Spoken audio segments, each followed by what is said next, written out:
चलिए जी, हम शुरू करते हैं।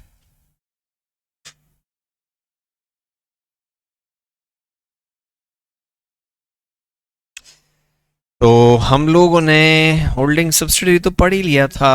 उसके बाद में डॉर्मेंट कंपनी के बारे में पढ़ना शुरू कर दिया था कि एक ऐसी कंपनी जिसमें कोई सिग्निफिकेंट अकाउंटिंग ट्रांजैक्शन नहीं है, जो किसी फ्यूचर प्रोजेक्ट के लिए स्टेब्लिश हुई है या फिर किसी एसेट को होल्ड करने के लिए जो कंपनी रजिस्टर करवाई गई है। आप आरओसी को अप्लाई कर दो कि हमारी कंपनी डॉर्मेंट है, आरओसी रजिस्टर पे ये बात नोट कर लेगा, वो स्टेटस आपको मिल जाएगी that yes this company is a dormant company. अब सवाल ये है कि what do you mean by significant. What do you mean by significant तो नहीं बताया है, but what is non significant transaction, उसको आप नोट करिए, then I will explain it to you.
इसको ऊपर करूं?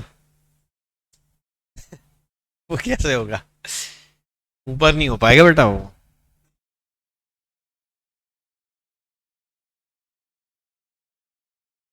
देखिए, मैं पढ़ देता हूं आपके लिए कि हमने बोला कौन सी एक्टिविटीज सिग्निफिकेंट नहीं है। आरओसी को फीस का पेमेंट करना। सर, आरओसी को हम किस बात की फीस दें?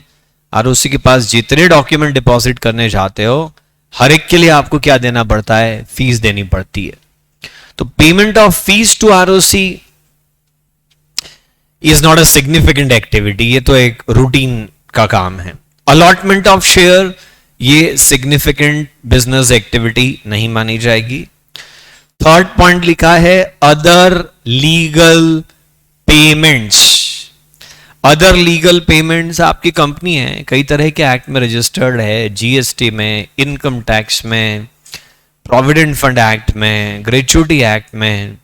किसी भी तरह का कोई लीगल पेमेंट अगर आप कर रहे हैं तो वो तो कंपलसरी है, उसका कंप्लायंस तो करना पड़ेगा, उसके बिना तो कंपनी चलेगी नहीं। तो इसलिए उनको भी हम यहां इंक्लूड नहीं करते, हम बोलते हैं ये तो सिग्निफिकेंट एक्टिविटी नहीं है।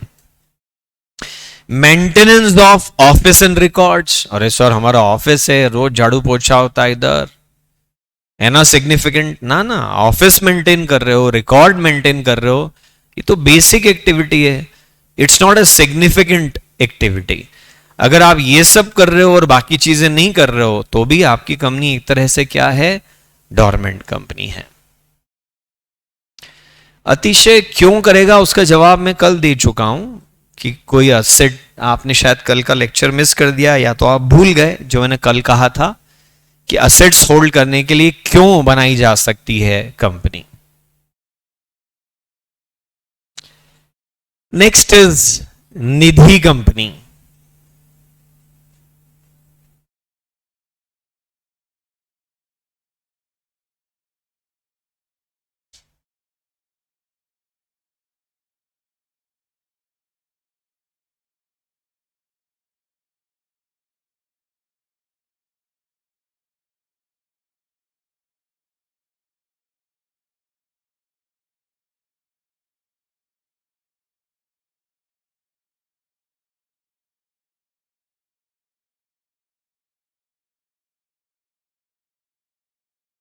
निधि कंपनी मतलब एक ऐसी कंपनी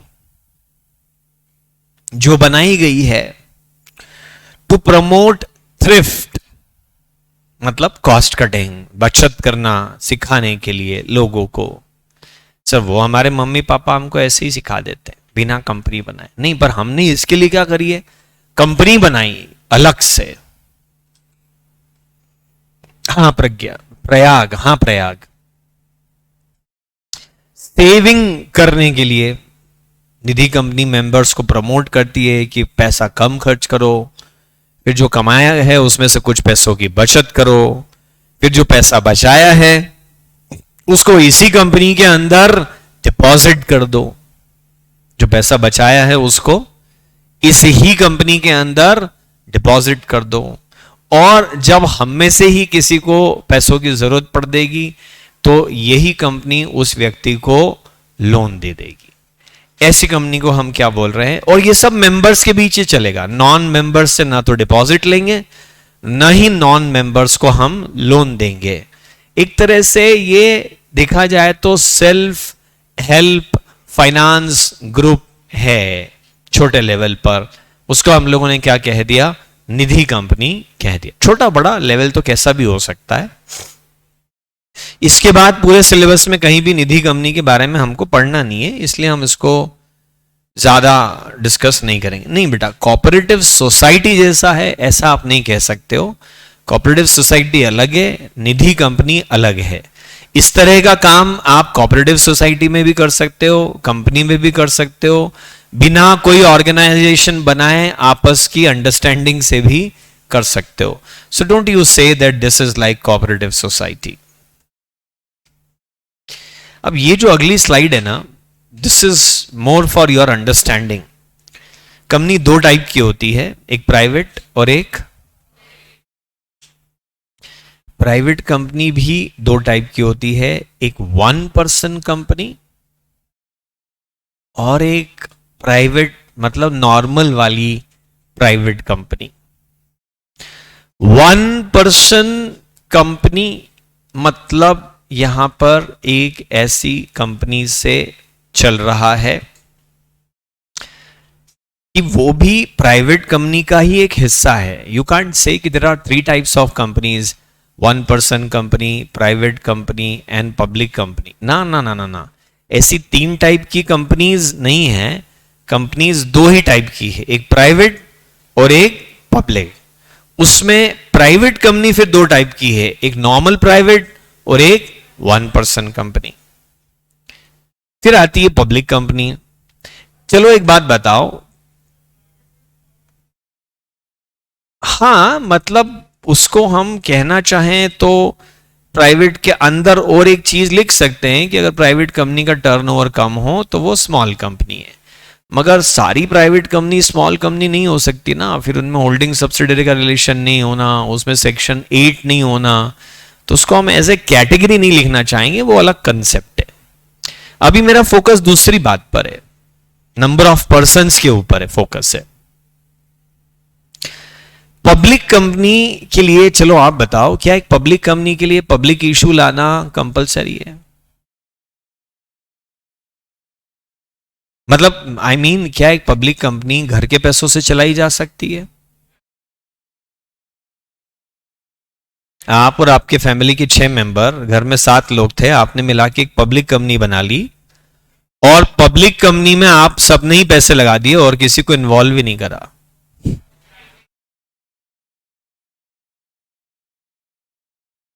मेजॉरिटी इधर से क्या कह रही है? No.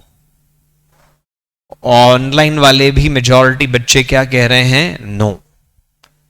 So let me tell you one thing कि the answer is actually yes. Public company के लिए पब्लिक से फंड रेज करना कंपलसरी नहीं है। पब्लिक कंपनी बना लेने का पता है क्या मतलब है? प्राइवेट कंपनी बनाते हो तो कंपनीज एक्ट के बहुत से प्रोविजन से आपको एग्जम्पशन मिल जाता है। प्राइवेट कंपनी बनाने से क्या फायदा होता है? कंपनीज एक्ट के बहुत सारे प्रोविजन से एग्जम्पशन मिल जाता है। लेकिन पब्लिक कंपनी बनाओगे तो आपने अपने आप से ही एक्सेप्ट कर लिया कि सारे प्रोविजन लगा दो मेरे ऊपर कंपनीज एक्ट के। मैं उस बात के लिए तैयार हूं। सरकार आपको ऐसे ही देख रही है कि अरे तू पब्लिक से पैसा लेने वाला है ना, मतलब तेरे को तो हमको बहुत कंट्रोल करने की जरूरत है। कहीं ऐसा ना हो कि तू पब्लिक का पैसा खा जाए, मिसयूज कर ले, डुबा दे। लगा दो इसके ऊपर सारे सेक्शन। लगवा लिए हमने अपने ऊपर सेक्शन सारे, फिर हमने बोला मेरे को नहीं चाहिए पब्लिक का पैसा, सेक्शन तो लगे रहने दो, कोई दिक्कत नहीं है। अच्छा आप सोचो, दूसरा एक एग्जांपल देते हैं कि आपने एक मारुति वैन कार खरीदी। अब उसको आरटीओ में रजिस्टर कराने जाओ ना, तो दो तरह से रजिस्टर हो सकती है, एज ए प्राइवेट व्हीकल और as a commercial vehicle. Do you know that? Private vehicle register कराओगे तो व्हाइट बैकग्राउंड वाली नंबर प्लेट लगेगी, कमर्शियल व्हीकल रजिस्टर कराओगे तो येलो बैकग्राउंड वाली लगेगी। या आपने कार खरीदी कोई सी भी, और अच्छा तो सर क्या फर्क पड़ेगा, कमर्शियल व्हीकल वाले में टैक्सेस बहुत ज्यादा लगेंगे, फिटनेस सर्टिफिकेट लगेगा, खर्चा ज्यादा हो जाएगा, तो सर फिर अच्छा है हम प्राइवेट ही बना लें क्योंकि वो आसान है, प्राइवेट कार रजिस्टर करा लें। ठीक है, तुमने प्राइवेट कार रजिस्टर करा ली, तुम पलासिया चौराहे पर खड़े होके खिड़की से मुंह बाहर निकाल के राजबड़ा राजबड़ा राजबड़ा राजबड़ा, पकड़े जाओगे कि तुम कमर्शियल यूज कर रहे हो, प्राइवेट कह करके पेनल्टी लग जाएगी। उसके पहले दूसरे नगर सेवा वाले, मैजिक वाले वो मारेंगे। अच्छा सर ठीक है, तो मैं ना कमर्शियल व्हीकल में रजिस्टर करा लेता हूं इसको, और फिर परमिट भी ले लेता हूं एलआईजी से राजबड़ा चलाने का, उसके खर्चे अलग उठाता हूं। सब कर लिया मैंने, लेकिन मैं अपने घर के लोगों को ही घूमूंगा, सवारी नहीं बिठाना है, जाओ। Yes you can do it, आपकी कार है, बिठाना है बिठाओ, नहीं बिठाना है मत बिठाओ, खर्चा तो आप कर ही चुके हो कमर्शियल व्हीकल वाला, फिर सवारी लेनी नहीं लेनी है आपकी चॉइस है। पब्लिक कंपनी में भी ऐसा ही होता है। अगर एक पब्लिक कंपनी घर के पैसों से चलाओ तो उसकी लिस्टिंग करवाना कंपलसरी नहीं होता है। ऐसी कंपनी अनलिस्टेड पब्लिक कंपनी होती है। इसको not a company law language but बोलचाल की भाषा में क्लोजली हेल्ड पब्लिक कंपनी भी कह देते हैं। What do you call it? Closely held public company. और प्राइवेट कंपनी की अगर आई एम सॉरी लिस्टेड, अगर आप पब्लिक इशू लेके आते हो तो लिस्टिंग करवाना कंपलसरी हो जाती है और उसमें बहुत सारे लोग इन्वॉल्व होते हैं। तो ऐसी कंपनी को फिर हम क्या कहते हैं? वाइडली हेल्ड पब्लिक कंपनी या लिस्टेड पब्लिक कंपनी कहते हैं।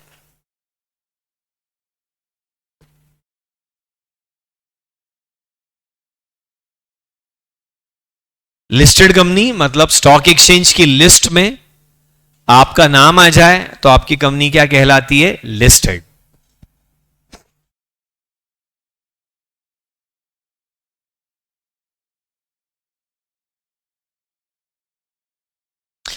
फिर लिस्टेड, आपने स्टॉक एक्सचेंज की लिस्ट में नाम लिखवा लिया, मतलब आपका शेयर स्टॉक एक्सचेंज पे ट्रेड हो सकता है, खरीदा बेचा जा सकता है। पर जरूरी तो नहीं है कि कोई खरीदने बेचने आए ही सही आपका शेयर उस प्लेटफॉर्म पे आप हो, मगर ना कोई शेयर खरीदने आया ना कोई शेयर बेचने आया। तो कोई पूछे कि आज का शेयर का भाव क्या है, बोले आज कोई ट्रेडिंग ही नहीं हुई, तो आज का भाव कैसे बताएं? वो जो आप पूछते हो ना ब्रोकर को फोन लगा के, अरे भैया आज क्या भाव है रिलायंस इंडस्ट्रीज लिमिटेड का, तो वो कैसे बता पाता है? क्योंकि उस प्राइस पर आज ट्रेड हुआ है, तो वो बताएगा कि आज इस भाव पे सौदे हुए, मतलब आज का भाव इतना है। अगर आपका शेयर ट्रेड ही नहीं होता है, लोग इंटरेस्टेड ही नहीं खरीदने बेचने में, तो लिस्टेड होने के बाद भी आपका शेयर कहलाता है अनकोटेड। ये अगेन कंपनी एक्ट का टर्म नहीं है, ये आपके जनरल नॉलेज के लिए बता रहा हूं मैं। कोटेड, कोटेड मतलब जिसका कोटेशन, जिसका प्राइस अवेलेबल है, उसको क्या बोलते हैं? कोटेड।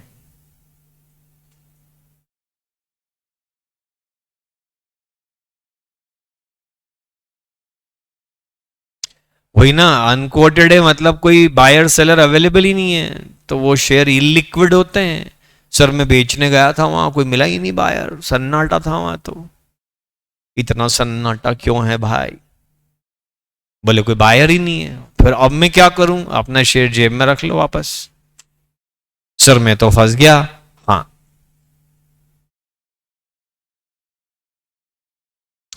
कोटेशन मतलब प्राइस, आज का भाव, traded, quoted. The second one is unquoted.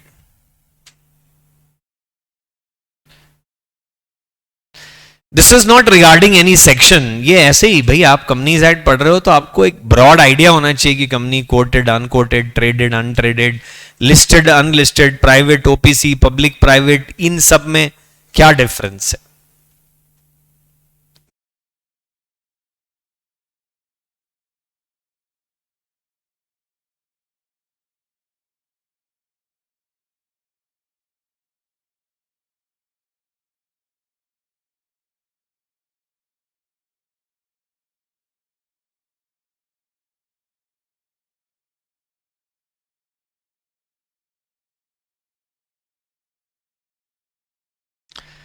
चलिए, तो हमने टाइप्स ऑफ कंपनीज पढ़ी सारी.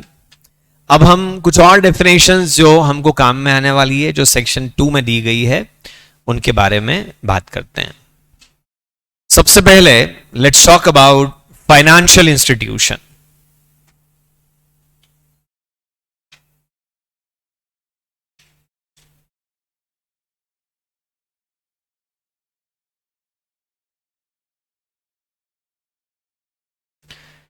ये सब हम पढ़ने वाले हैं. फाइनेंशियल, ये लिखो मत, आगे आप पढ़ते जाएंगे. Financial institution, public financial institution, relative, की managerial person, officer who is in default, financial year, financial statement, ये सब हम पढ़ेंगे. सबसे पहले हम शुरू करते हैं फाइनेंशियल स्टेटमेंट से, फाइनेंशियल इंस्टीट्यूशन से. Financial institution includes scheduled bank.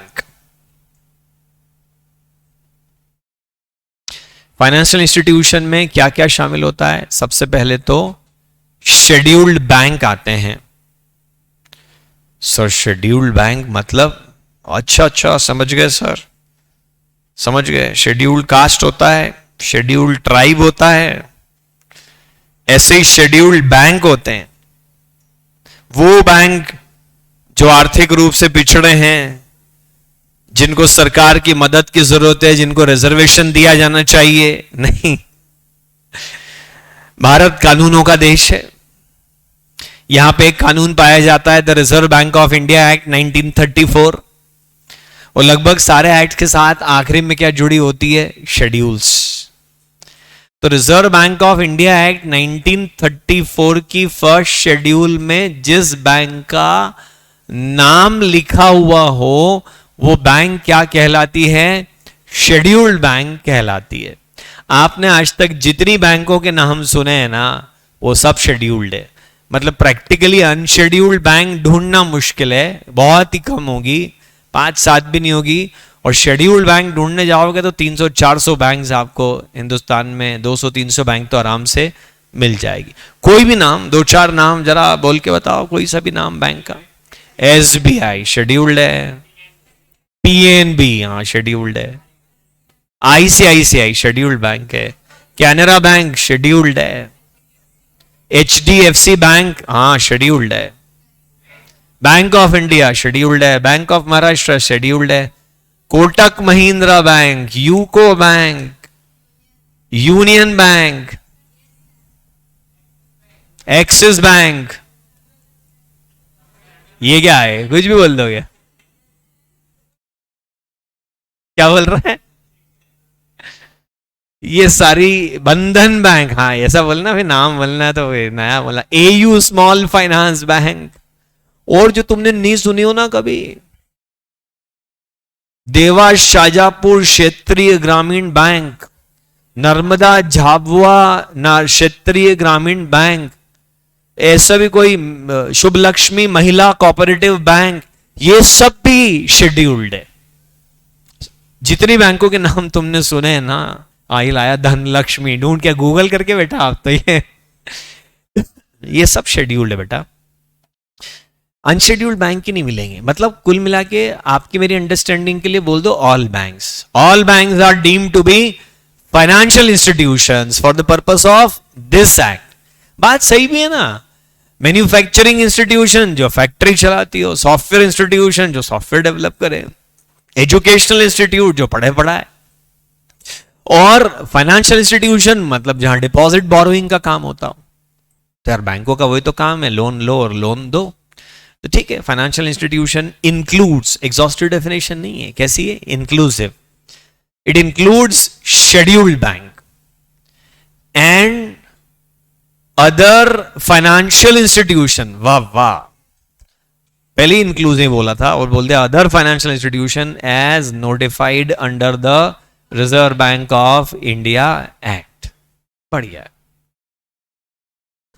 Next, public financial institution मतलब सरकारी फाइनेंशियल इंस्टीट्यूशन। LIC, IPO आने वाला LIC का, LIC हाँ बिगेस्ट IPO होगा। सही समय पे आ जाता तो न केवल बिगेस्ट IPO होता बल्कि मार्केट कैपिटलाइजेशन के लिहाज से LIC देश की सबसे बड़ी कंपनी होती। अब तो रिलायंस इंडस्ट्रीज लिमिटेड बहुत आगे निकल गई। मतलब एक तरह से कह सकते हैं हम कि LIC का भी प्राइवेटाइजेशन होने जा रहा है। स्लोली एंड ग्रेजुअली देश में ज्यादा करके चीजें प्राइवेटाइज होती जा रही है। Life insurance corporation of India, LIC, ये है public financial institution. Infrastructure development finance company limited, ये भी भारत सरकार का उपक्रम है।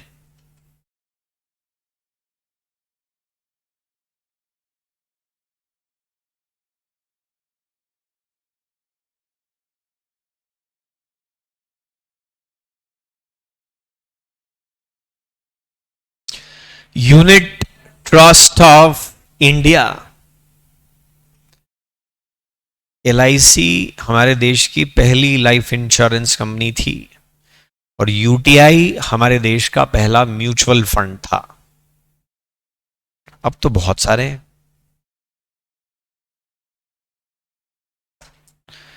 इसके अलावा भारत सरकार नोटिफिकेशन दे करके जिसको भी कह दे कि ये पब्लिक फाइनेंशियल इंस्टीट्यूशन है तो वो पब्लिक फाइनेंशियल इंस्टीट्यूशन है।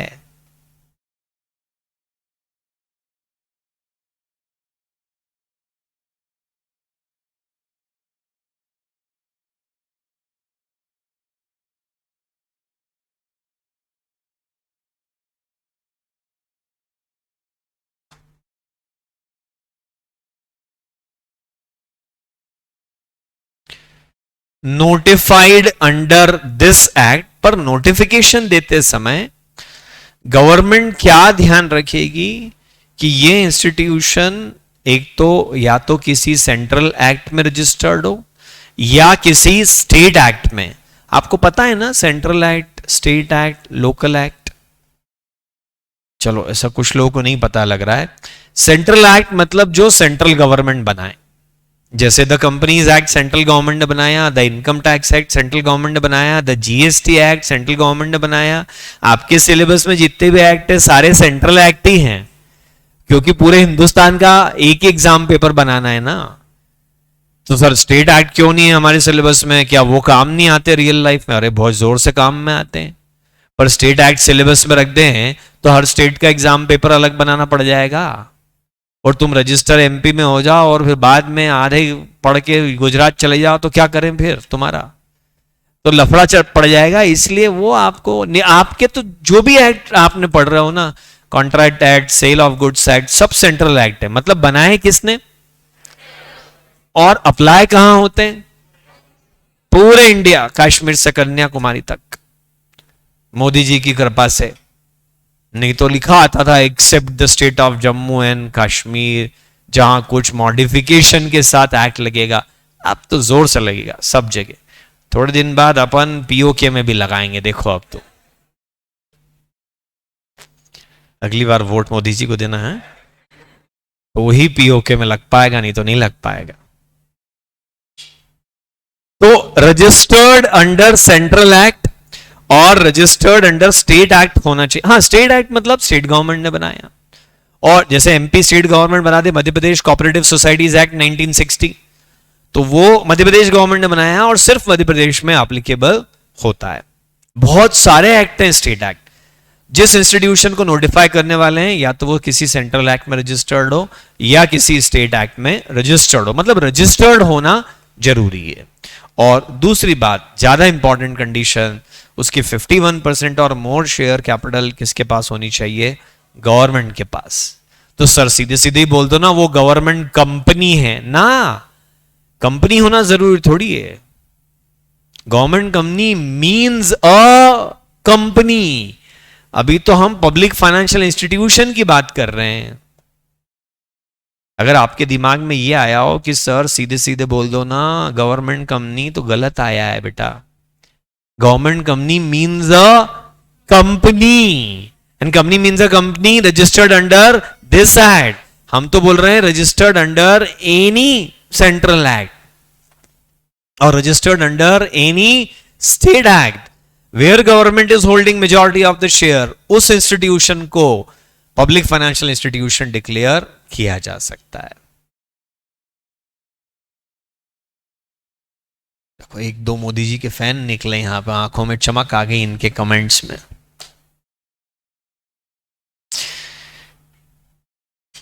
हाँ अच्छा, ये नोटिफिकेशन देते समय central government reserve bank of India से कंसल्ट जरूर कर लेगी। अच्छा बताओ बड़ा कौन? सेंट्रल गवर्नमेंट बड़ी कि आरबीआई बड़ा? सेंट्रल गवर्नमेंट सबकी माई बाप, बाकी सब उसके नीचे।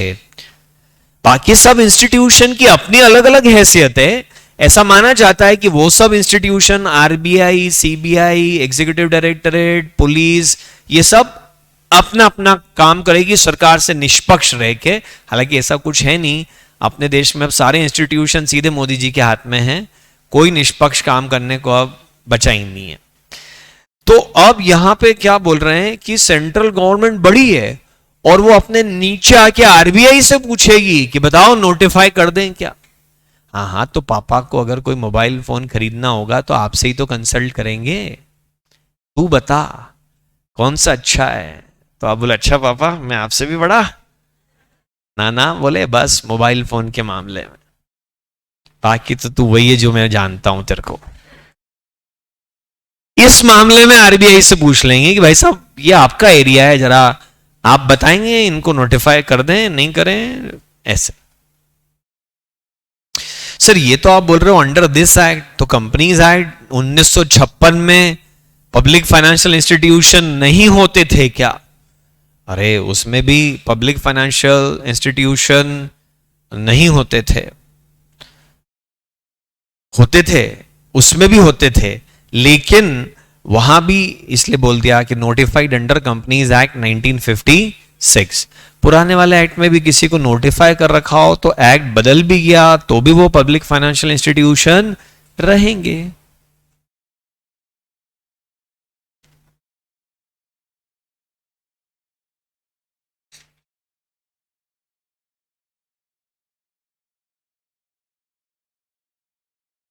सर अपने को इस बात से क्या मतलब कि what is public financial institution? Companies act में कहीं रेफरेंस आ गया तो फिर क्या समझेंगे अपन? तो सेक्शन 2 ना सारे एक्ट्स में डेफिनेशन का ही होता है, अराउंड 100 डेफिनेशन है सेक्शन 2 में। मैं सिर्फ इंपॉर्टेंट पढ़ा रहा हूं आपको।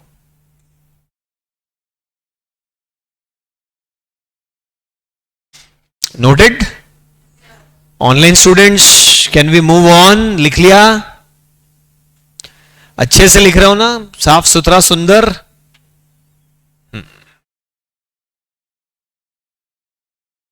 रिलेटिव, भाई कंपनीज एक्ट में किसी सेक्शन में रिलेटिव लिखा आ गया तो रिश्तेदार क्या होता है? जी सर क्यों आएगा लिखा हुआ? आएगा ना, एक सेक्शन आएगा जिसमें बोलेंगे कंपनी अगर डायरेक्टर से डिपॉजिट ले तो सेक्शन 73 का कंप्लायंस करने की जरूरत नहीं है, जैसे मन पड़े ले लो।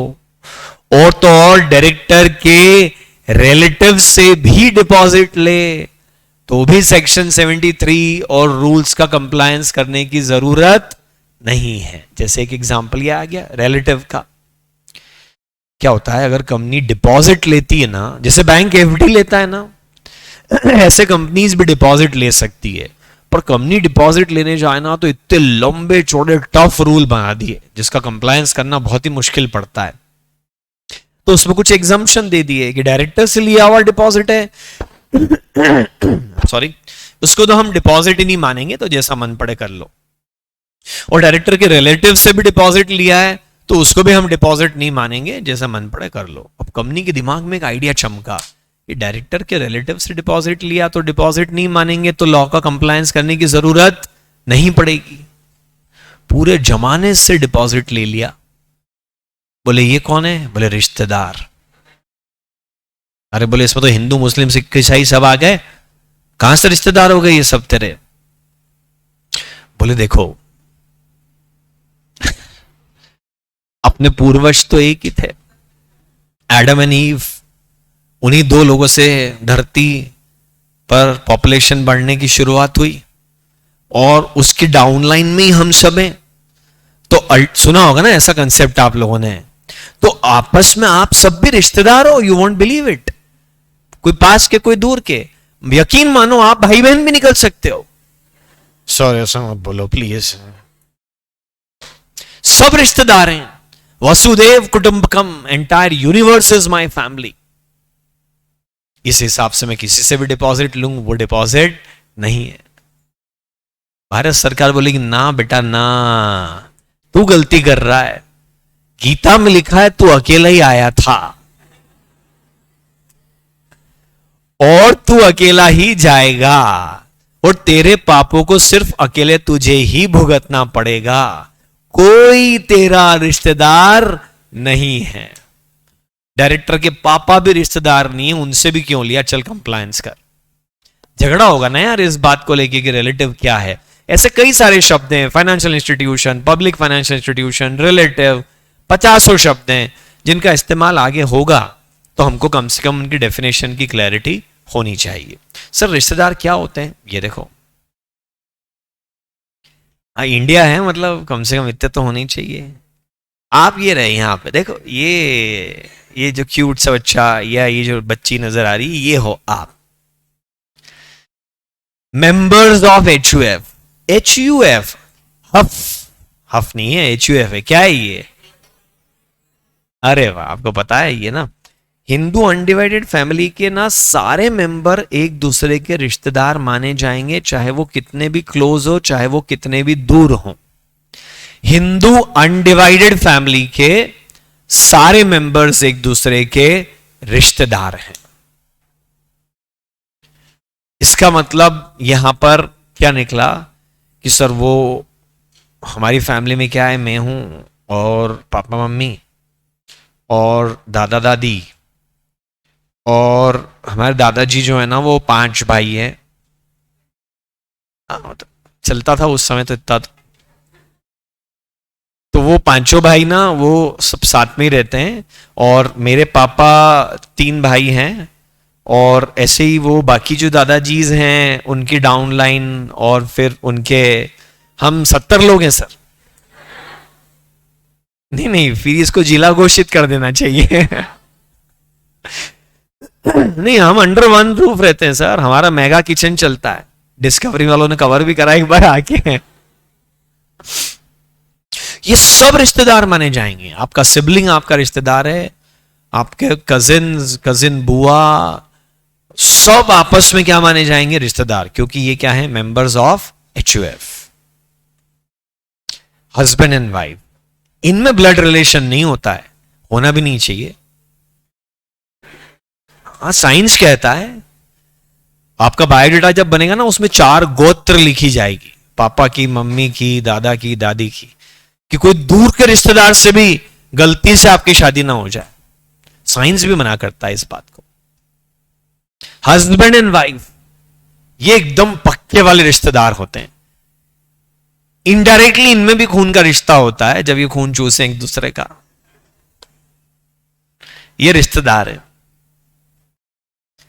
सर ये रिश्तेदार की डेफिनेशन इनकम टैक्स में भी चलेगी ना? ना ना ना ना ना, ये रिश्तेदार की डेफिनेशन एक्सक्लूसिवली सिर्फ किसके लिए है?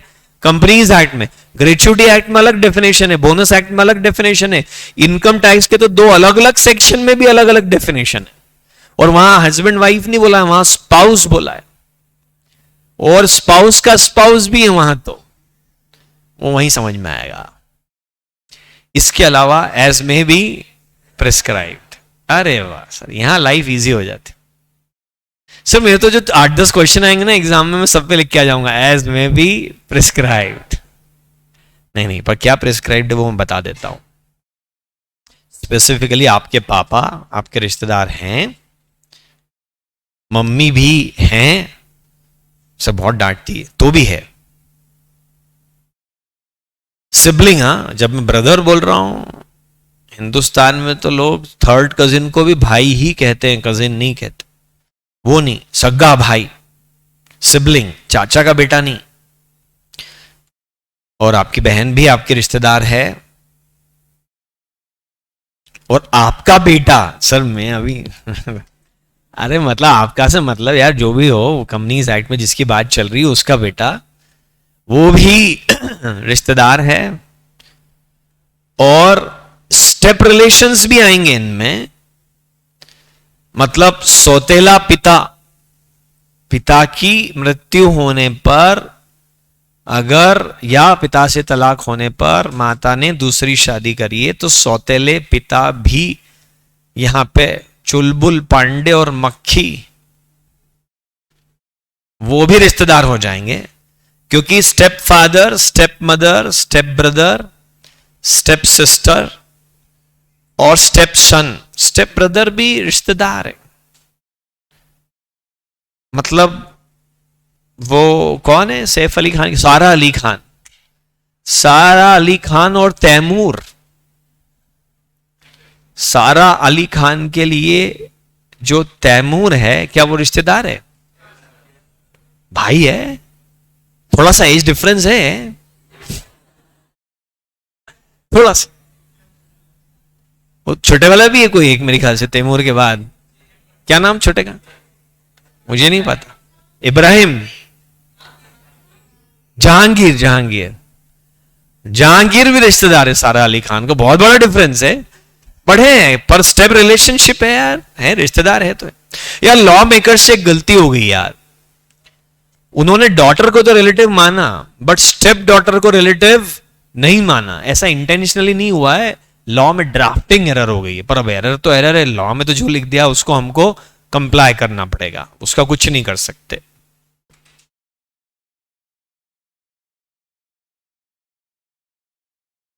बस बस वैदिक, ये तो पक्का वैदिक ने मोदी जी पे भी स्माइल मारा था, और अब जो इसने कमेंट करा है वो भी मोदी जी का ही भक्त लग रहा है ये।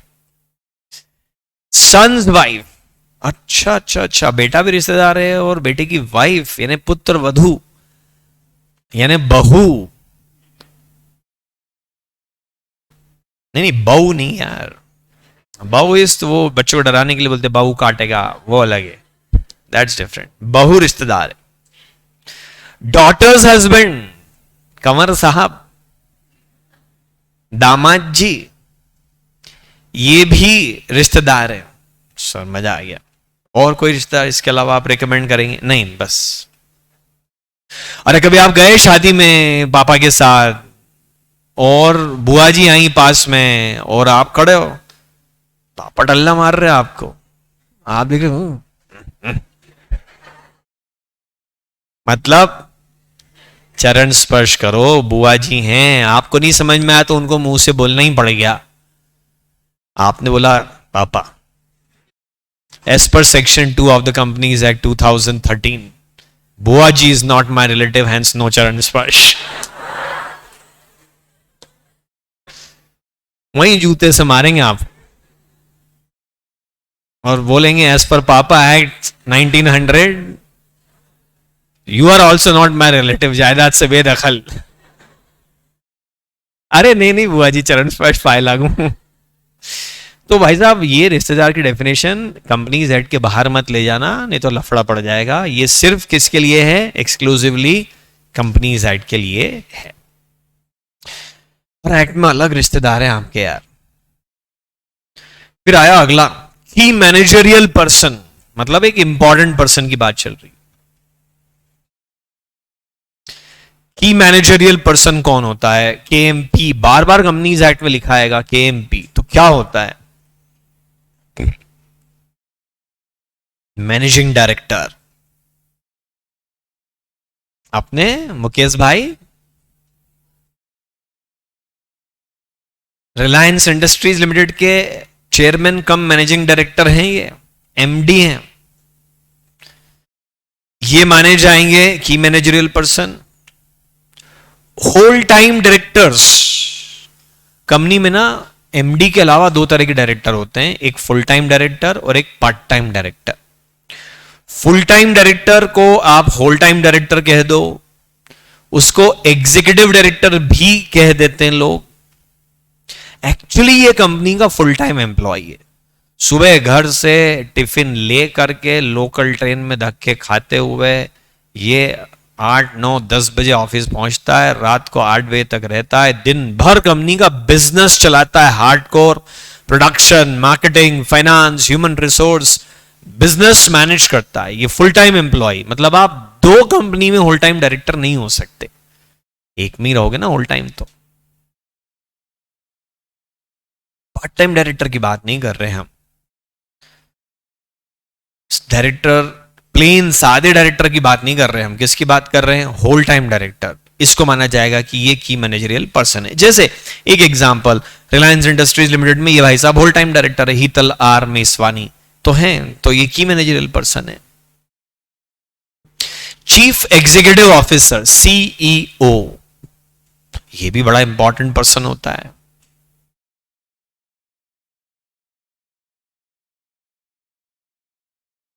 और chief financial officer CFO,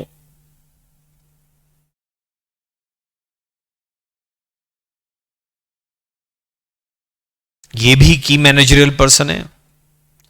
company secretary, look जितनी भी बड़ी कंपनियां होती ना जो ऑथराइज कैपिटल की एक लिमिट क्रॉस कर लेती है, जो कैपिटल की एक लिमिट क्रॉस कर लेती है, एक बड़ी कंपनी जो है उसको अपने यहां पर एक कंपनी सेक्रेटरी को भी एज एन एम्प्लॉय रखना जरूरी होता है। तो वो कंपनी सेक्रेटरी भी क्या माना जाएगा कंपनी में? की मैनेजरियल पर्सन। छोटी कंपनियां के लिए जरूरी नहीं है कि वो अपने यहां कंपनी सेक्रेटरी रखे, फिर वो जो प्रैक्टिसिंग कंपनी सेक्रेटरीज होते हैं इंडिपेंडेंट, उनकी सर्विसेज लेके अपना काम चला लेती छोटी कंपनियां। और any person designated by board, sir board मतलब ग्रुप ऑफ डायरेक्टर्स, डायरेक्टर्स का पूरा ग्रुप मिलाकर के क्या कहा जाता है? Board of directors.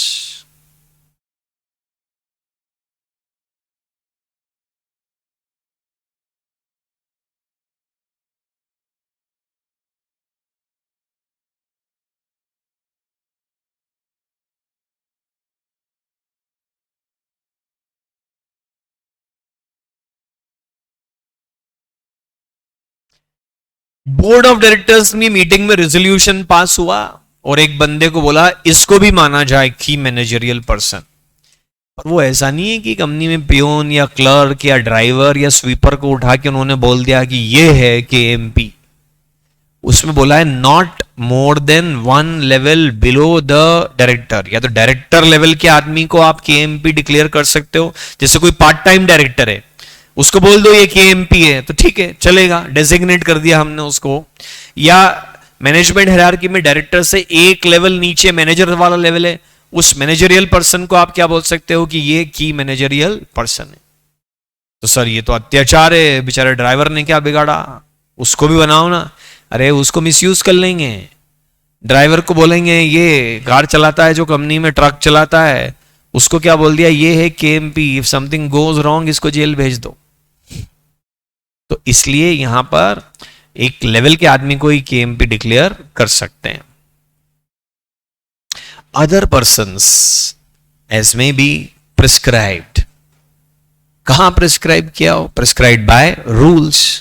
Sir rules कौन बनाता है? Central government. सर कब बनाएगी? ऑलरेडी बनाए हैं, एक्ट आया तो साथ में रूल्स भी आए हैं। सर फिलहाल कौन प्रिस्क्राइब्ड है इस अदर पर्सन में? कोई भी नहीं। सरकार ने अपने पास पावर रखा है बस ये सब हैं की मैनेजरियल पर्सन। जैसे ये रिलायंस इंडस्ट्रीज लिमिटेड है, chairman and managing director Mukesh Dhirubhai Ambani, क्या ये केएमपी है? Executive director Nikhil Meswani, Hetal Meswani, PMS Prasad, Pawan Kumar Kapil. Pawan Kumar Kapil, क्या पवन कुमार कपिल केएमपी हैं?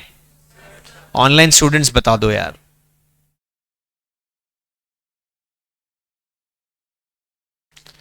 क्या पवन कुमार कपिल केएमपी हैं? हाँ हैं। Independent directors ML Bhakta, YP Trivedi, तो ये त्रिवेदी जी हैं क्या? त्रिवेदी जी बोलो, केएमपी हैं? नहीं है, क्योंकि ये executive director, whole time director नहीं है। ये कैसे डायरेक्टर हैं? इंडिपेंडेंट डायरेक्टर हैं। सर ये क्या बीमारी है इंडिपेंडेंट डायरेक्टर? अच्छी बीमारी नहीं है, ये तो इलाज है। क्या हुआ कि अगर आपके बोर्ड ऑफ डायरेक्टर में जो फुल टाइम डायरेक्टर है ना, वो तो कंपनी का धंधा चलाते हैं दिन रात। असल में उनके पास कंपनी के बहुत सारे शेयर्स भी होते हैं, तो वो तो कंपनी में डीपली इन्वॉल्व हैं। इनके ऊपर भरोसा करके कंपनी चलाने के लिए नहीं छोड़ सकते। कल को ये बिजनेस करते करते वहां से अपनी जेब में पैसे डालने लग जाए तो, रॉ मटेरियल खरीदा 100 का, बता दिया 150 का, 50 जेब में डाल लिए, मतलब लॉ का कंप्लायंस ना करें, फ्रॉड करें, गड़बड़ करें, तो क्योंकि इन्हीं के हाथ में कंपनी है, यही मेजर शेयर होल्डर है।